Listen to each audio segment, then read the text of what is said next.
आइए दोस्तों, America Iran जंग से जुड़ी आज की बड़ी खबरें देखते हैं। देखिए, पश्चिम एशिया में संकट फिर से बढ़ सकता है क्योंकि फिर हमले की तैयारी कर रहा अमेरिका। जंग आगे बढ़ेगी या शांति आएगी? आखिर किस मोड़ पर खड़ा है ईरान? जी हां दोस्तों, देखा जाए तो परमाणु डील पर जारी गतिरोध के बीच अमेरिका और ईरान की जंग और चरम स्तर पर पहुंच गई है। आज की लेटेस्ट रिपोर्ट आ रही कि ईरान पर फिर से बड़ा हमला करने की तैयारी कर रहा अमेरिका। डोनाल्ड ट्रंप अपना वीकेंड प्रोग्राम कैंसिल करके वापस व्हाइट हाउस लौट आए, तो ट्रंप की इस कार्यवाही की सक्रियता पर ईरान भी बोला कि दुश्मन की बेवकूफी का जवाब देंगे। है मीडिया रिपोर्ट्स के मुताबिक अमेरिका ईरान के खिलाफ अब नए सैन्य हमलों की तैयारी कर सकता है कि ट्रंप प्रशासन संभावित नए हमलों की प्लानिंग पर विचार कर रहा है। हालांकि अभी तक इस पर कोई अंतिम फैसला नहीं आया है, लेकिन रिपोर्ट्स के मुताबिक अमेरिकी प्रशासन और अमेरिका की सेना के जो कई सीनियर अधिकारी हैं, उन्होंने अपनी वीकेंड छुट्टी हॉलिडे प्रोग्राम भी रद्द कर दिए हैं।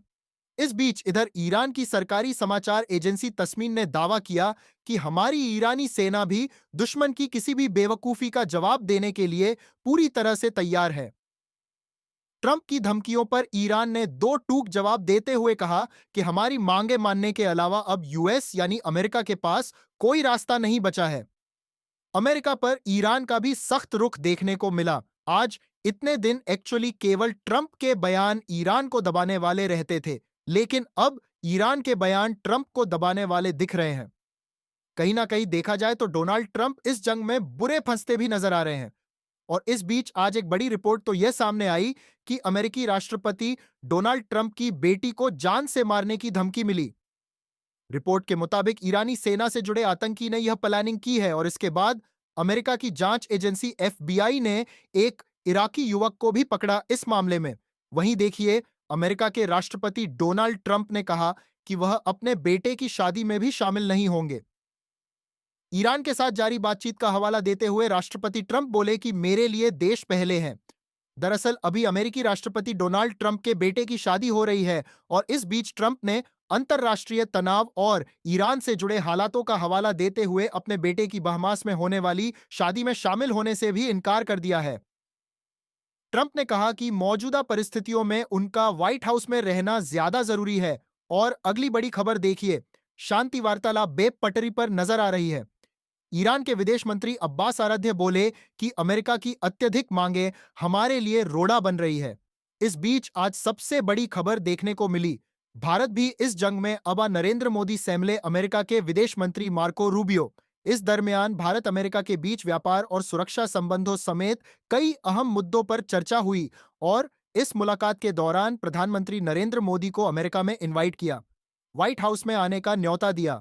अमेरिकी विदेश मंत्री ने दिल्ली में आज पीएम मोदी और ये रूबियो के बीच मुलाकात हुई। इस मुलाकात पर अमेरिकी मीडिया बोली कि ये डैमेज कंट्रोल की एक कोशिश है। वैसे भारत और अमेरिका के बीच भी पिछले एक साल से तनाव जारी है, लेकिन अब यह तनाव धीरे धीरे खत्म होता दिख रहा है। दोनों देशों के बीच मैत्री संबंध मजबूत हो रहे हैं। चलिए अगली खबर देखिए दोस्तों।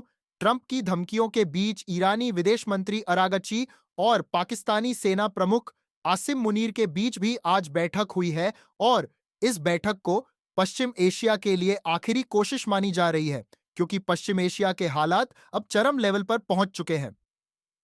तनाव बढ़ता जा रहा है और इस बीच दोनों नेताओं की यह मुलाकात अंतिम बताई जा रही है कि अगर यह कोशिश फेल हुई तो फिर युद्ध और ज्यादा भड़क सकता है। ऐसा और बड़ी खबर आ रही है कि ट्रंप से बदला लेने की फिराक में है ईरान।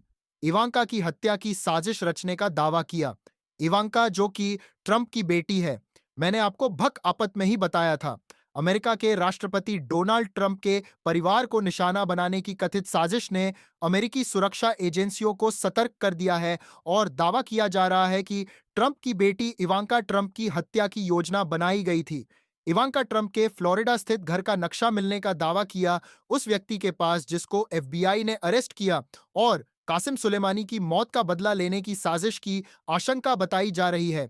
इस घटना के बीच वहीं देखिए, ईरान अमेरिका की जंग अभी तक रुकी भी नहीं कि इस बीच क्यूबा पर अमेरिकी सांसद लिंडसे ग्राहम ने बड़ा दावा किया। बोले कि जल्द ही आजाद होगा। यानी उनके इस दावे को देखकर लगता है कि अमेरिका बीच में ही क्यूबा पर भी हमला कर सकता है। जब ईरान जंग खत्म भी ना हो उससे पहले ही, और डोनाल्ड ट्रंप तो लगातार ये भी दावे करते जा रहे हैं कि हमने ईरान को परमाणु हथियार बनाने से रोक दिया।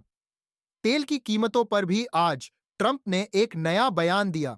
वह बोले कि जल्द ही हालात सामान्य हो जाएंगे, और ट्रंप ने यह भी कहा कि ईरान संकट खत्म होते ही तेल की कीमतों में गिरावट भी आएगी। उन्होंने चीन के राष्ट्रपति सी जिनपिंग का जिक्र करते हुए अमेरिकी सेना की ताकत की तारीफ भी की। और इस बीच डोनाल्ड ट्रंप प्रशासन ने एक और बड़ा फैसला लिया।